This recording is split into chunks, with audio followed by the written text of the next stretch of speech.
যে আপনারা শেখ হাসিনার বিচার করার জন্য আপনাদের তো প্রায়োরিটি ফিক্স আপ করতে হবে। আপনাদের এত বেশি অপরাধ হয়েছে যে সবগুলোকে নিয়ে বিচার করতে গেলে অনেক সময়ের বছরের পর বছর লাগবে যদি আপনি পর্যায়ক্রমে এগুলো করেন।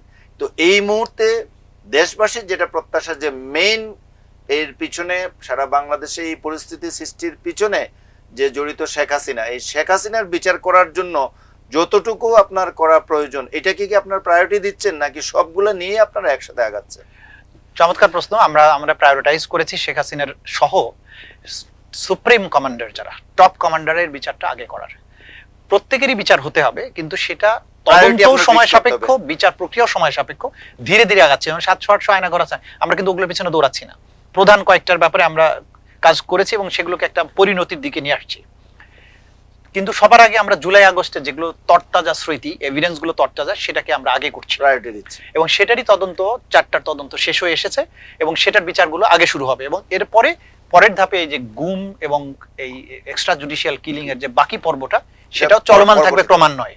এবং এটা দেশ এবং জাতির প্রয়োজনেই এই পরবর্তী ধাপের বিচারগুলো চলমান থাকতে হবে। কারণ এই যে ভিকটিম ফ্যামিলি যারা স্বজনদের জন্য বছরের পর বছর অপেক্ষা করছে, তারা জানে না তাদের স্বজনরা বেঁচে আছেন কি নাই, তাদের প্রতি কিন্তু রাষ্ট্রের দায়বদ্ধতা আছে, তাদের এই বিচারটা চলমান থাকতে হবে, সরকারের যে আসুক অবশ্যই। কিন্তু যেহেতু জুলাই আগস্টের একটা অভূতপূর্ব পরিবর্তনের মধ্য দিয়ে এই সুযোগটা তৈরি হয়েছে, তাদের জুলাই বিপ্লবীদের উপরে যে জুলাই যুদ্ধ যারা আছে তাদের প্রতি যে সেটা সবার আগে হবে, এটাকে অগ্রাধিকার দিচ্ছে।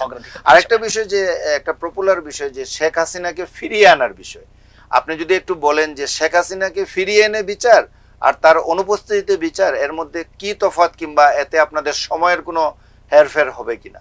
দেখুন, আমাদের প্রথম টার্গেট হচ্ছে যে যাদেরই বিচার করি তারা যাতে কোর্টরুমে এসে তারা নিজেদেরকে ফুললি ডিফেন্ড করতে পারেন। সেজন্য আমরা চাইবো যে ন্যায় বিচারের স্বার্থে শেখ হাসিনা অবশ্যই যদি আসেন, সেটাই তার জন্য ভালো, আমাদের জন্য ভালো। তিনি তার বেস্ট লয়ার এনগেজ করবেন, তিনি তার প্রপার ডিফেন্স নেবেন, সেখানে আমরা আমাদের মামলা কন্টেস্ট করব। কিন্তু উনি যদি না আসেন, তাহলে আমাদের আইনে ব্যবস্থা আছে যে অনুপস্থিতিতে বিচার চলতে পারবে এবং চলবে, এবং সেক্ষেত্রে রাষ্ট্রপক্ষ তার জন্য আইনজীবী নিয়োগ করবে। কিন্তু আমরা তাকে আনার ব্যাপারে যতগুলো উদ্যোগ নিয়েছি সেটা আমি আপনার মাধ্যমে একটু বলতে চাই। প্রথমত, আমরা ইন্টারপোলের মাধ্যমে তাকে ফেরত আনার জন্য আমরা ইন্টারপোলের কাছে আমরা পাঠিয়েছি। ইন্টারপোল সেটা দেখছে তারা কতটুকু পারবে।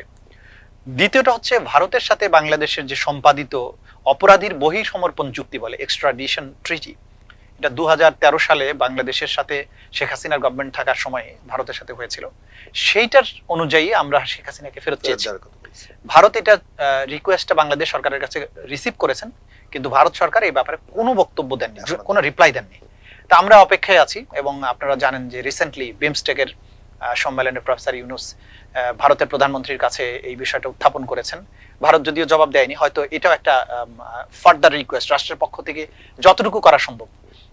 ফর্মাল এক্সট্রাডিশন রিকোয়েস্টের পাশাপাশি রাষ্ট্রপ্রধান টু রাষ্ট্রপ্রধান সরাসরি চাওয়া হয়েছে। এটা হচ্ছে সর্বোচ্চ এফার্ট।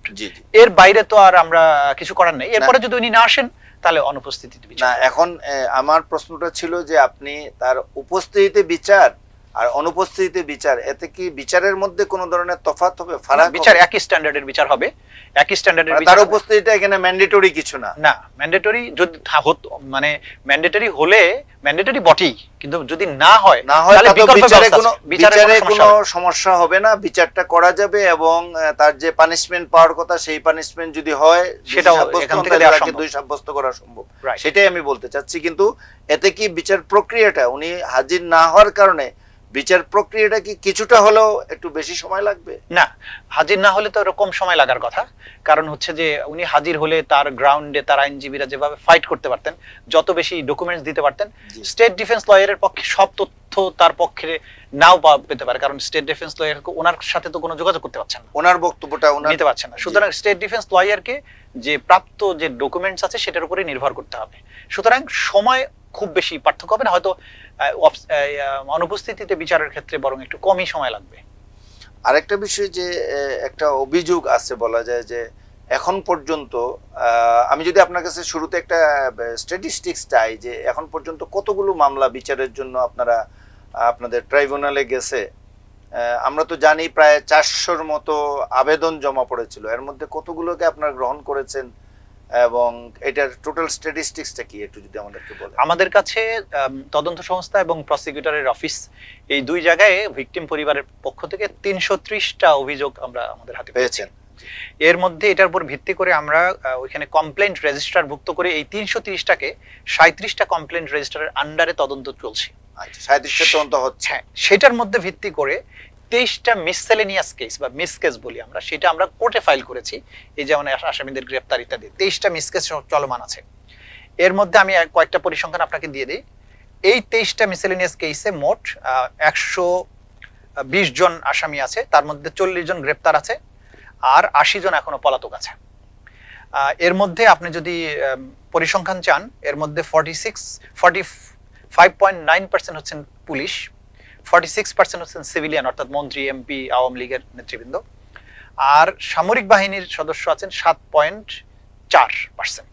এটা মানে এটা 120 জনের পার্সেন্টেজটা আপনি বললেন, প্রপোর্শনটা বললেন, রাইট, 120 জনের মধ্যে। তো এখানে আপনার যে কথাটা আসছে যে বারবার যে শেখ হাসিনা ছাড়াও হাসিনা সরকারের যারা ছিলেন, আপনি যদিও একটা স্ট্যাটিস্টিক্স এইমাত্র বললেন, কিন্তু আমরা দেখলাম যে অনেকেই পালিয়ে গেছেন কিংবা পালিয়ে যেতে সহযোগিতাও করার অভিযোগ আসছে অনেকের বিরুদ্ধে। তো এখন যারা পালিয়ে আছেন মানে সবারই কি একই ধরনের ফেট? মানে আমরা যদি বিশেষ করে স্বরাষ্ট্রমন্ত্রীর কথা বলি, আরো অনেকেই আছে, তাদেরকে গ্রেফতারের ব্যাপারে মনে হচ্ছে এক ধরনের একটা শৈথিল্য আছে। গ্রেফতারের ব্যাপারে দায়িত্বটা আমাদের ট্রাইব্যুনালের প্রসিকিউশন বা তদন্ত সংস্থার নয়। গ্রেফতারের ক্ষমতা হচ্ছে আইন শৃঙ্খলা রক্ষাকারী বাহিনী অর্থাৎ পুলিশের। এবং আপনারা জানেন যে পুলিশ ব্যবস্থাটাই ভেঙে পড়েছিল বাংলাদেশে। আমরা যখন দায়িত্ব গ্রহণ করি তখন পুরো আনস্টেবল একটা পুলিশ বাহিনী, যেটা ক্রমান্বয়ে রাষ্ট্র এটাকে সুসংহত করার চেষ্টা করছে। এখনো পরিপূর্ণ সুসংহত হয়েছে এটা বলা যাবে না, বাট আগের চেয়ে অনেক উন্নতি হয়েছে। সেই ক্ষেত্রে আমরা আমাদের এখান থেকে যখন গ্রেফতারি পরোয়ানাটা জারি হচ্ছে, সেটা কার্যকর করা কঠিন ছিল। কারণ এই পুলিশকে দিয়েই আপনি আরেকটা পুলিশকে গ্রেফতার করতে হবে, এই পুলিশকে দিয়ে তাদের আগের যে মাস্টার যারা তাদেরকে গ্রেফতার করতে হবে, এটা করা সম্ভব ছিল না। এবং পুলিশ নিজেই তখন পালিয়ে বেড়াচ্ছিল। সেই সুযোগ নিয়ে অধিকাংশ আসামি দেশ থেকে পালিয়েছে এবং এই ব্যাপারে দেশের ভিতরেও তো এখনো দেশের ভিতরে পালিয়ে আছে এবং দেশ থেকে বাইরে যাওয়ার ব্যাপারে তাদেরকে নানান ধরনের কর্নার থেকে সাহায্য করা হয়েছে, এটাও আমরা জানি। তো এইটা যাওয়ার কারণে আমাদের নিশ্চয়ই এই পালিয়ে যাওয়ার কারণে আমাদের বিচার প্রক্রিয়া নানানভাবে ক্ষতিগ্রস্ত হবে, কিন্তু অনুপস্থিত থাকলে প্রত্যেকের পরিণতি কিন্তু একই হবে। তাদের অনুপস্থিতিতে বিচার হবে এবং সেটা বিচার প্রক্রিয়াটা কিন্তু প্রসিকিউশনের জন্য সহজ হবে। সে কারণে আমরা যেটা আমাদের পক্ষ থেকে বক্তব্য, যে তারা যদি মনে করেন তারা অভিযোগ আছে যে তদন্ত সংস্থার পক্ষ থেকে একটা ধীরগতির অভিযোগ আছে, যারা আপনাদের ট্রাইব্যুনাল যারা তদন্তের সাথে জড়িত, যে এখনো কতজন ট্রাইব্যুনাল, একটা ট্রাইব্যুনালই তো কাজ করছে এই মুহূর্তে, কি নতুন করে কি ট্রাইব্যুনালে বাড়ানোর কোনো চিন্তা আছে কিনা?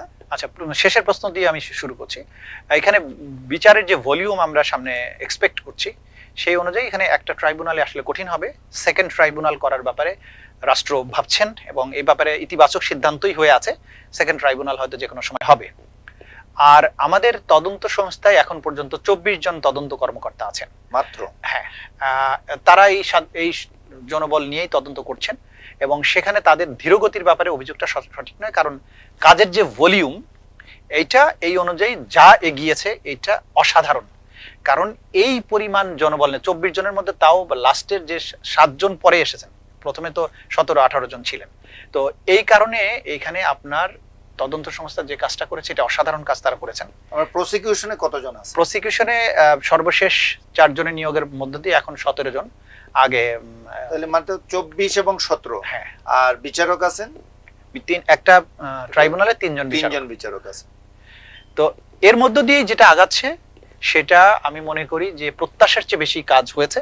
এটা দৃশ্যমান হবে যখন আদালতে মামলাটার বিচার শুরু হবে। কারণ অনেকেই মনে করে যে কিছু হয়েছে কিনা। দেখেন, যে কোনো ক্রিমিনাল মামলায় যখন পুলিশ তদন্ত করে তখন কিন্তু কেউ বুঝতে পারে না যে মামলাটা কোন পর্যায়ে আছে। চার্জশিট দাখিল হয়ে গেলে তখন আইনজীবীদের কাজ কোর্টরুমে শুরু হয়। প্রসিকিউশন তখন কোর্টরুমে এইটার ভিত্তিতে যখন সাক্ষী আনতে শুরু করবে, প্রেজেন্ট করতে শুরু করবে, তারপরে আর্গুমেন্টেশনে যাবে, তখন কিন্তু মানুষ বুঝবে যে আসলে কি কাজ হয়েছে, কি ধরনের এভিডেন্স আমরা কালেক্ট করেছি। এটা যখন আদালতে বিচারটা শুরু হবে তখন মানুষ বুঝতে পারবেন এবং চমকগুলো তখন একটার পর একটা আসতে থাকবে যে কি ধরনের অসাধারণ এভিডেন্স আমরা কালেক্ট করেছি। আপনি আলোচনার এক পর্যায়ে বলেছিলেন যে জাতিসংঘ থেকে আপনারা এভিডেন্স গুলো নেওয়ার জন্য চেষ্টা করছেন। আপনারা কি ইতিমধ্যে এই নিয়ে কোনো যোগাযোগ করেছেন? আমাদের সাথে যোগাযোগ হয়েছে, একাধিকবার যোগাযোগ হয়েছে, এবং ফর্মাল রিকোয়েস্টের জন্য ফর্মাল রিকোয়েস্ট ইতিমধ্যে হয়তো বা আজকে পাঠানো হয়েও গেছে, এটার রাষ্ট্রের পক্ষ থেকে, মন্ত্রণালয়ের পক্ষ থেকে করা হচ্ছে। ওই ক্ষেত্রে একটা বাধা আছে, জাতিসংঘ নীতিগতভাবে মৃত্যুদণ্ডের বিরোধী। বাংলাদেশের আইনে যেহেতু মৃত্যুদণ্ড আছে আমাদের এই আইনে, সেই কারণে তারা সরাসরি যেখানে মৃত্যুদণ্ড আছে সেরকম কোনো মামলায় তারা এই ধরনের তথ্য দিয়ে সাহায্য করতে পারে না। তবে তাদের একটা শর্ত আছে, যদি রাষ্ট্রের পক্ষ থেকে বলা হয় যে তোমার এই এভিডেন্স গুলো আমি মৃত্যুদণ্ড চাওয়ার জন্য ব্যবহার করব না, তাহলে তারা সেটা দিতে পারেন। তো আমরা সেই সুযোগটাকে গ্রহণ করার চেষ্টা করছি। যেমন উদাহরণ হিসেবে আমেরিকা যুক্তরাষ্ট্র, তারা জাতিসংঘের ডকুমেন্টগুলো তাদের দেশের বিচারের জন্য ব্যবহার করেন। তাদের দেশে কিন্তু মৃত্যুদণ্ড আছে, তারপরেও তারা ব্যবহার করতে পারেন। আমরা কিন্তু ওই ইনস্ট্যান্সকে গ্রহণ করে বাংলাদেশের পক্ষ থেকেও জাতিসংঘের কাছে এই এভিডেন্স গুলো চাচ্ছি, এবং হয়তো আমরা পেয়েও যাব একই পদ্ধতিতে যেভাবে আমেরিকা তারা ফলো করে। এবং সেটা যদি আমরা হাতে পেয়ে যাই, সেটা আমাদের জন্য অনেক বেশি সাহায্য করবে বিচার প্রক্রিয়াকে এগিয়ে নিয়ে যাওয়ার জন্য। আরেকটা বিষয় আমার মনে হয় যে এটা ছাড়াও জাতিসংঘ যে সমস্ত জায়গায় তদন্ত করেছে তারা তো এগুলোর বর্ণনা দিয়েছে। এখানে তো আপনাদের তদন্ত সংস্থাও একই জায়গায় একই প্রক্রিয়া, এখান থেকে তো ইনফরমেশন গুলো কালেক্ট করার সুযোগ রয়েছে। জি অবশ্যই আছে, এবং সেটা আমরা করেছিও। কিন্তু তারপরে যেহেতু জাতিসংঘ কালেক্ট করেছে, এটা একটা আলাদা ওজন আছে।